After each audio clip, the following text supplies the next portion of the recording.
여러분 안녕하십니까. 코로나19 통합뉴스룸 시작합니다. 이틀 연속 1,600명대 확진자를 기록한 가운데 오늘도 비슷한 규모의 확진자가 예상됩니다. 이처럼 확진자가 늘면서 이 보건소와 임시 선별검사소에는 검사를 받기 위한 긴 대기줄이 이어지고 있는데요. 이 폭염 속에 대기 시간을 줄이기 위한 여러 대책이 나오고 있습니다. 석혜원 기자가 취재했습니다. 서울 성동구의 임시선별검사소입니다. 한낮 기온이 30도를 넘는 폭염 속에 검사를 받으려는 사람들이 계속해서 몰려듭니다. 하지만 검사자들은 우려와는 달리 오래 기다리지는 않았습니다.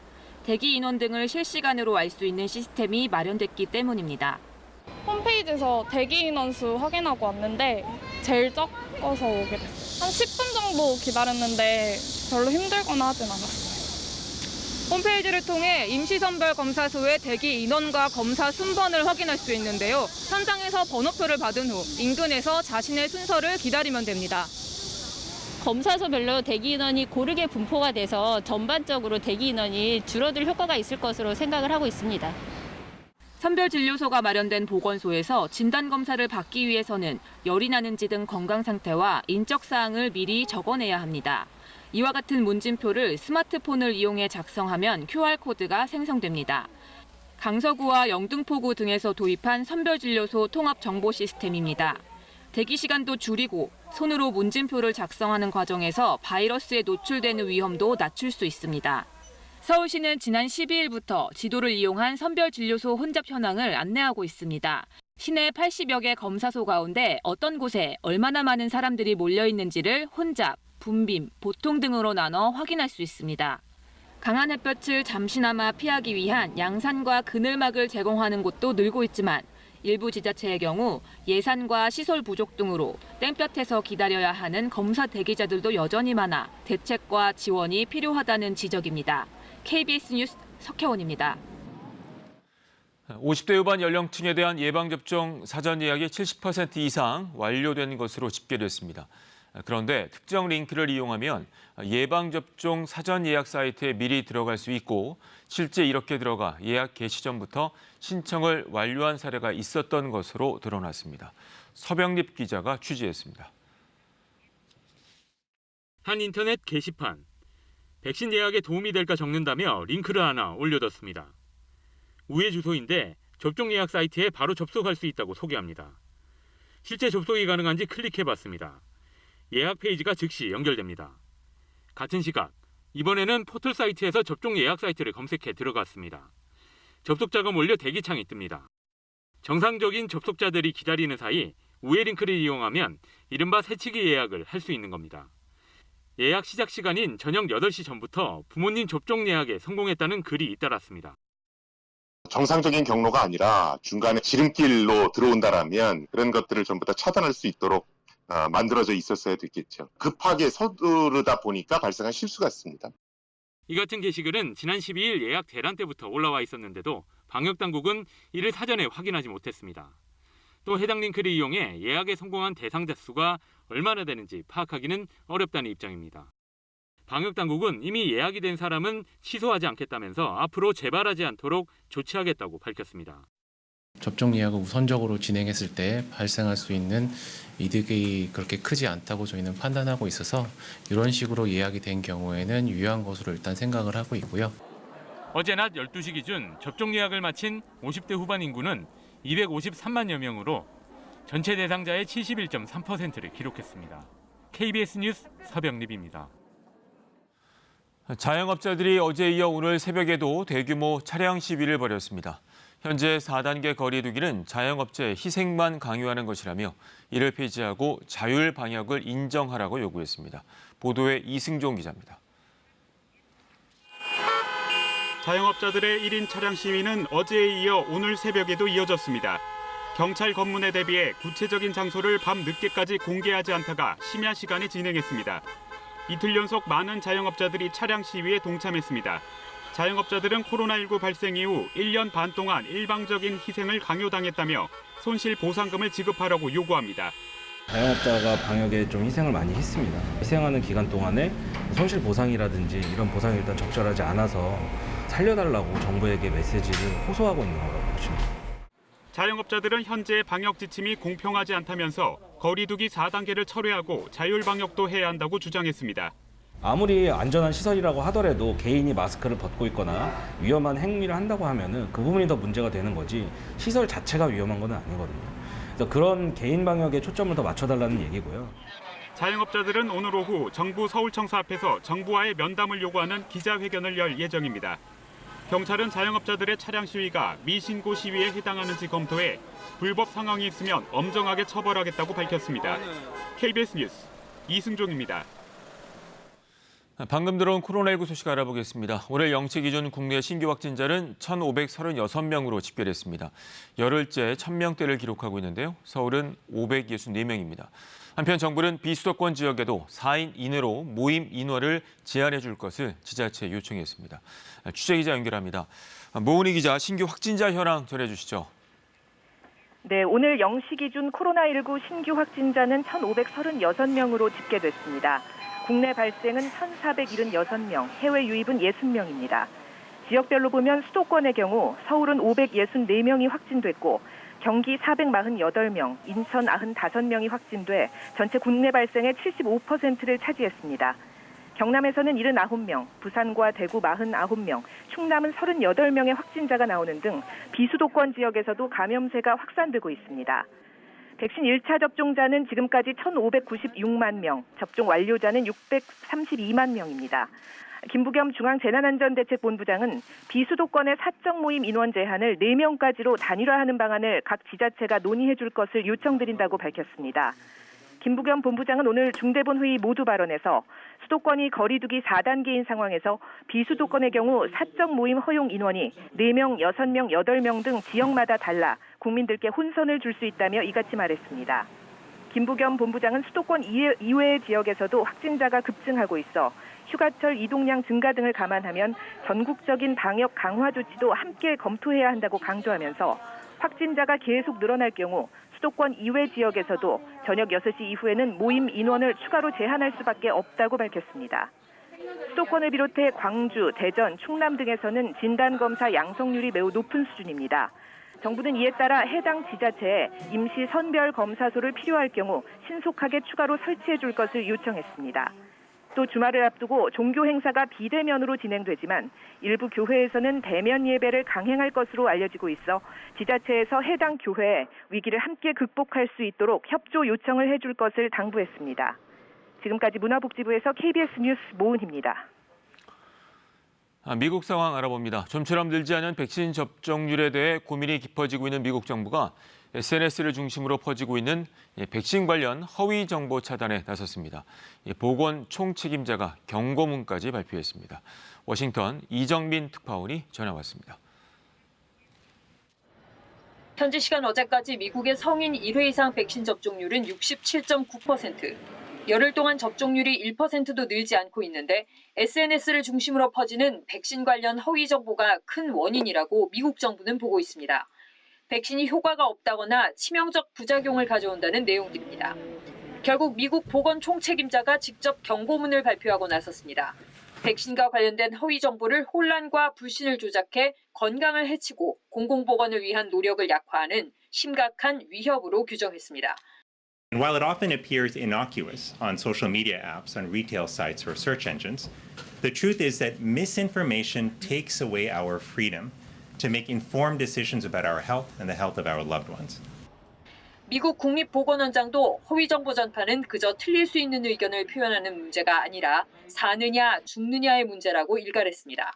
If you were on the fence about whether vaccination was going to help you, listen to those numbers. Unvaccinated people going into hospital and dying, vaccinated people essentially not.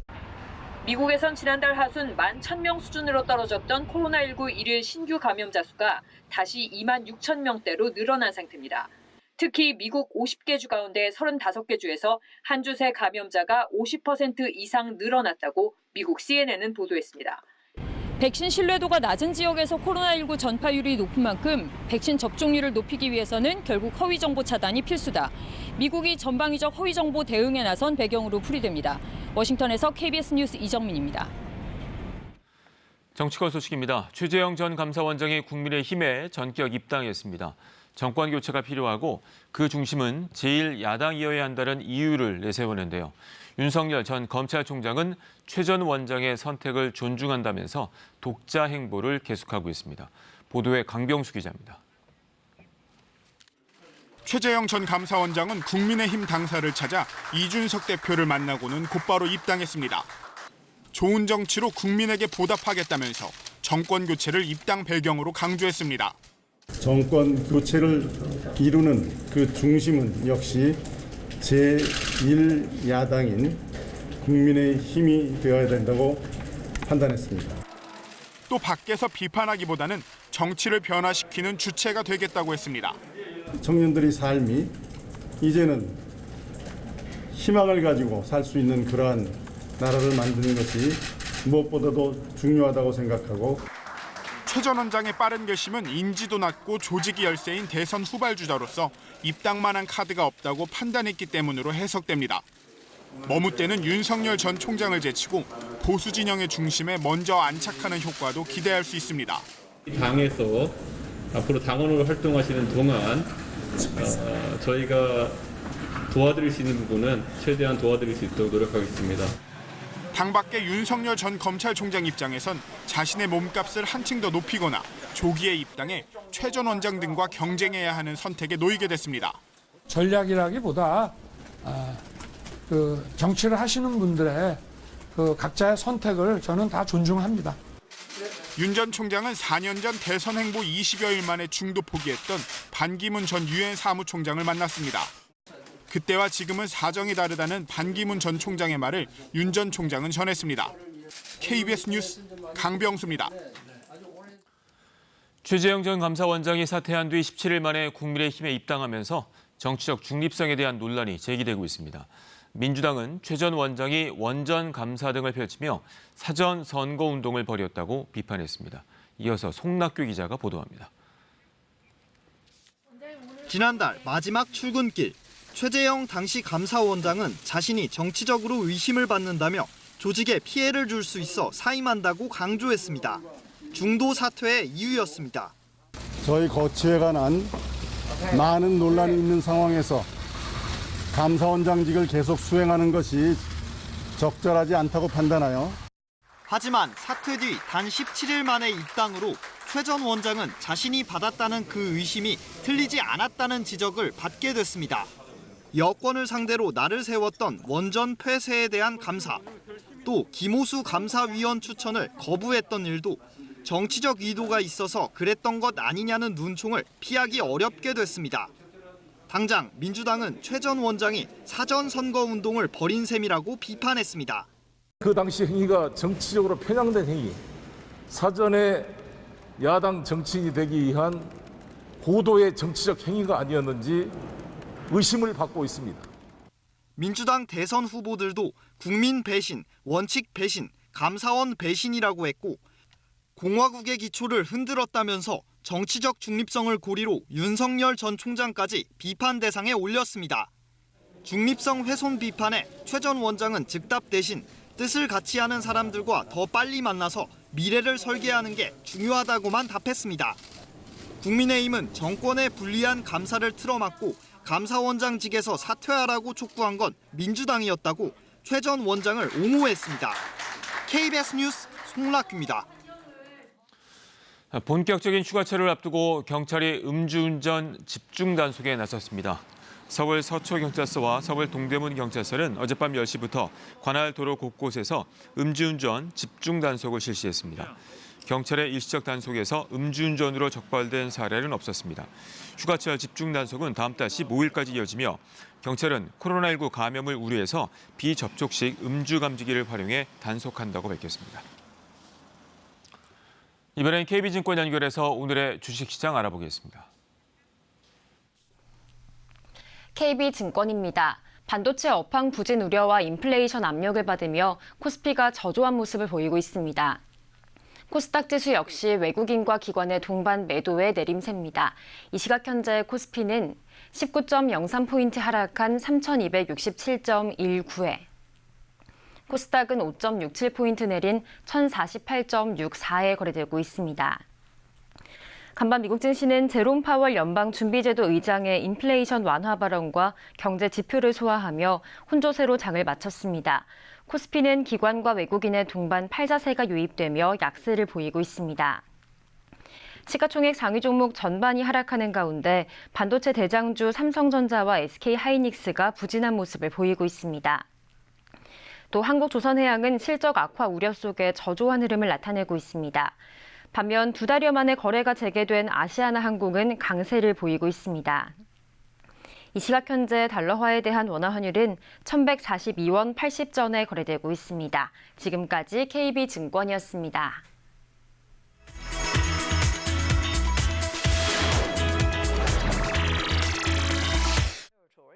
조브넬 모이즈 IT 대통령을 암살한 용의자들이 체포되었는데 이들 중 일부는 미국 정보기관에서 일하는 것으로 알려져 파문이 일고 있습니다. IT 경찰이 IT 대통령 암살 사건의 용의자들이 숨어있는 건물을 포위합니다. 몇 차례 교전 뒤에 용의자들 대부분이 체포됐습니다. 이 가운데는 주범 IT 국적의 크리스티앙 사농도 포함됐습니다. 그는 미국에서 살면서 28명의 용병을 조직해 이번 범행을 감행했습니다. 그런데 사농과 함께 체포된 용의자 중엔 미국 정보기관 출신이 있는 것으로 알려져 파문이 일고 있습니다. At least one of the men arrested by Haitian authorities in the assassination of the country's president previously worked as an informant for the U.S. Drug Enforcement Administration. Others also had U.S. ties, including working as informants for the FBI, according to sources. 실제 미국 마약 단속국 DEA는 성명을 통해 IT 대통령이 사살된 이후 그 정보원이 DEA에 연락했고 DEA는 그에게 자수를 촉구했다고 밝혔습니다. IT 경찰은 이와 관련해 체포된 용의자 가운데 2명은 IT계 미국인이고 대부분 콜롬비아인이라고 밝혔습니다. 일본 후쿠시마 현을 흐르는 하천인 아부쿠마가와 10년 만에 은어 낚시가 가능해졌습니다. 하지만 여전히 낚시가 금지된 곳도 있습니다. 후쿠시마현 오타가와와 마노가와 등의 하천인데요.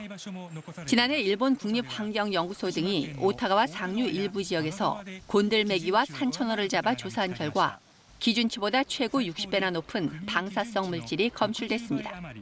一方でこの川の魚は特に帰還困難区域とかその周辺ではまだ基準値を上回る検体が非常に多く取れると。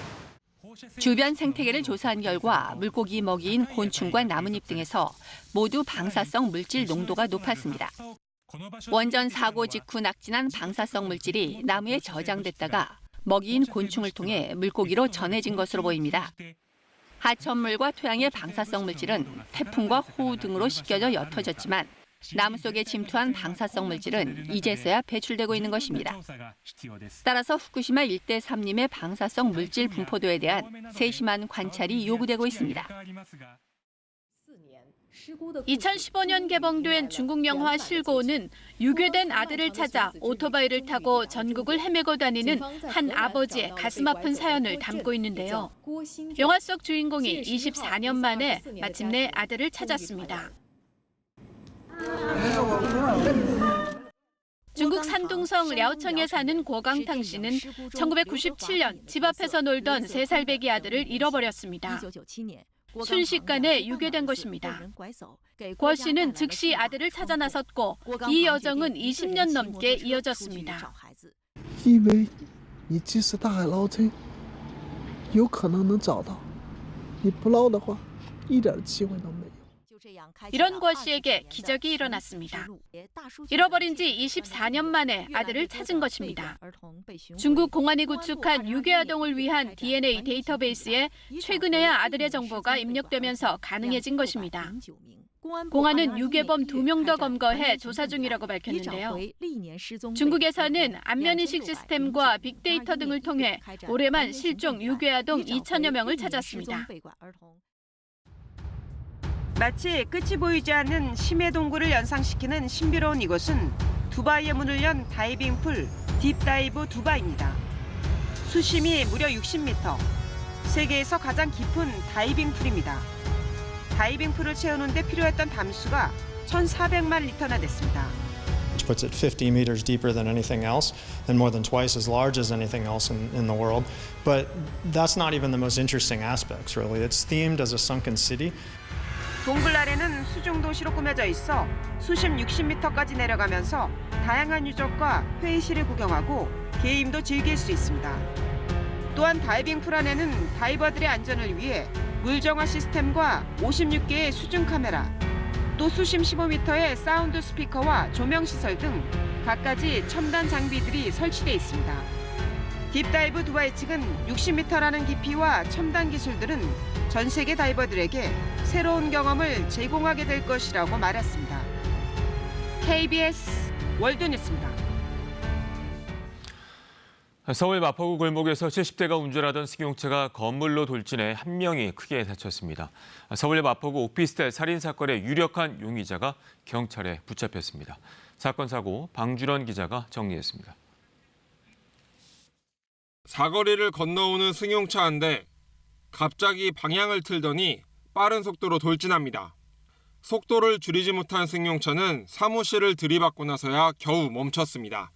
사무실에서 업무를 보고 있었는데 이제 퇴근 시간 맞춰서 나가려고 하는데 갑자기 우당탕 소리가 나서 뒤를 돌아보니까 먼지 있잖아요. 연기 같은 게. 딱 보니까 차인지도 몰랐어요. 이 사고로 40대 남성이 크게 다쳐 병원으로 옮겨졌습니다. 경찰 조사 결과 승용차 운전자는 70대 여성으로 음주 상태는 아니었습니다. 경찰은 운전자를 상대로 사고 원인을 조사하고 있습니다. 서울 마포구의 한 오피스텔에서 40대 남성을 살해한 혐의를 받고 있는 A씨. 어제 오전 경북 경산시에서 붙잡혀 서울로 압송됐습니다. 왜 살해했습니까? 숨진 40대 남성은 투자 관련 일을 해왔는데 A씨는 피해자의 이전 직장 동료로 알려졌습니다. A씨는 피해자를 살해한 뒤 차량에 싣고 경북 경산으로 이동해 시신을 유기한 것으로 파악됐습니다. 경찰은 A씨를 상대로 범행 동기 등을 조사한 뒤 구속영장을 신청할 예정입니다. 어제 오후 7시 반쯤 경기도 김포시 운양동의 1,700세대 규모 아파트에 전기 공급이 끊겼습니다. 한국전력공사는 아파트 자체 설비 과부하로 차단기가 내려갔다면서 50여 분 만에 복구 작업을 마쳤다고 설명했습니다. KBS 뉴스 방준원입니다. 유럽 중부 지역에 100년 만에 기록적인 폭우가 쏟아지면서 많은 인명과 재산 피해가 났습니다. 현재까지 독일 서부 지역에서만 60명 가까이 숨지고 70여 명이 실종되는데요. 베를린 김기수 특파원이 전해왔습니다. 범람한 강물에 마을은 섬처럼 변했습니다. 물살에 떠내려온 나무며 잡동사니로 마을 전체가 쓰레기장이 됐습니다. 어디가 길이고 어디가 강인지 모를 정도입니다. 물에 잠긴 집 테라스에서 구조를 기다리는 사람들. 헬리콥터가 이들을 구합니다. 벽에 걸쳐진 차량. 깨진 앞유리는 지난밤 물살이 얼마나 강했는지 보여줍니다. 잠시 그친 비. 들이닥친 흙탕물을 쓸어내고 정리를 해보지만 엄두가 나지 않습니다. Es ist kein Krieg, es ist die Natur, die einfach zuschlägt. Und wir sollten endlich mal anfangen, darauf zu hören. 현지 시간 14일 독일 서부 지역엔 밤새 폭우가 쏟아져 이재민이 속출했습니다. 피해는 라인란트팔츠주와 노르트라인 웨스트팔렌주에 집중됐습니다. 현재까지 60명 가깝게 사망하고 70명 정도가 실종됐습니다. 전기가 끊기고 통신이 두절된 곳도 있습니다. 독일 정부는 실종자 수색과 피해 복구에 전력을 다하겠다고 밝혔습니다. Und es sind so viele, um die wir noch bangen müssen.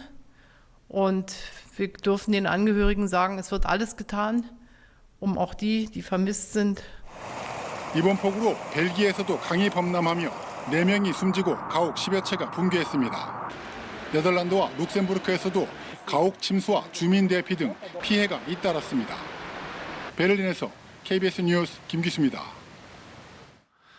다음 주 한미일 외교차관이 일본에서 회동을 갖습니다.